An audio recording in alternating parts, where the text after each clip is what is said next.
जी, अस्सलाम वालेकुम फ्रेंड्स, कैसे हैं आप? खैरियत से हैं? अच्छा यार, मैं आपको एक बात बताना चाह रहा था।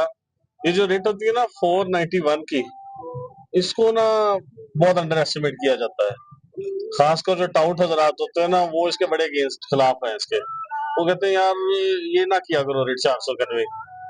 होता ये है कि अक्सर पुलिस जो है वो किसी को जब अपनी हिरासत में ले लेती है ना, तो फिर वो अक्सर उसकी गिरफ्तारी नहीं डालती।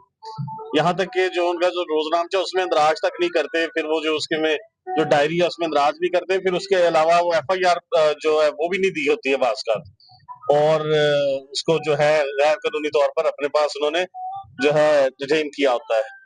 तो लेकिन जो बेचारे वर्षा है वो जाकर तरले मार रहे होते हैं पुलिस के, और ये उन्हें ये नहीं पता होता कि ये गैर कानूनी तौर पर उन्होंने इसको जो है कंफाइनमेंट में रखा हुआ है।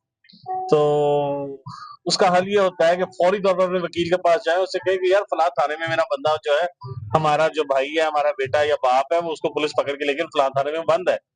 तो फौरी तौर पर आपका वकील जो है वो 491 की जो रेट है वो पिटीशन वो फाइल कर देता है।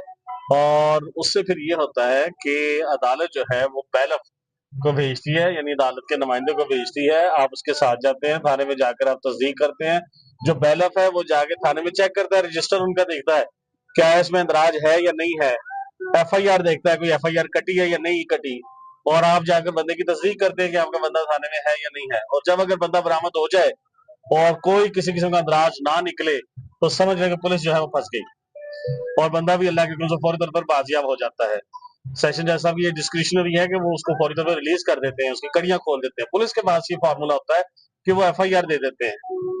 तो जब इस चीज का कंट्राडिक्शन आ जाए टाइम का, कि जो टाइम है जिस टाइम पर आप अदालत के नुमाइंदे को लेकर गए हैं, उस टाइम का जो रेट यानी कहने थाने में जो आपने करवाई है उसका टाइम, और जो एफआईआर का लॉन्च होने का या जो एप्लीकेशन जो है थाने में गई उसका टाइम, इसमें अगर कंट्रडिक्शन आ जाए तो फिर अल्लाह के हुक्म से मामला वह आपके हक में होता है।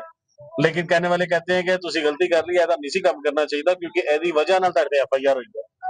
तो ये डराते हैं, और फिर लोग वकील से बदन होते हैं कि जनाब नीसी रिट करनी चाहिए थी, रिट करने की वजह ना एफआईआर हुई है। उसको बताओ, उसको अल्लाह के बंदे, या तो लाख रुपए देकर तुम्हारी जान छूटनी थी जो तुम पुलिस में लेकर आई हुई थी, या फिर उन्होंने एफआईआर बाद में देनी ही देनी थी, 2-3 दिन 4 दिन अपने पास रखने के बाद।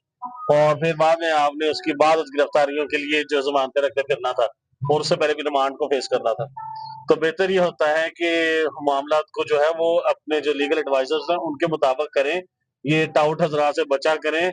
रिट बहुत अच्छी चीज है, फौरी तौर पर सेफ्टी सेफ साइड पर लेके जाती है, आपके बंदे की सेफ्टी है ये।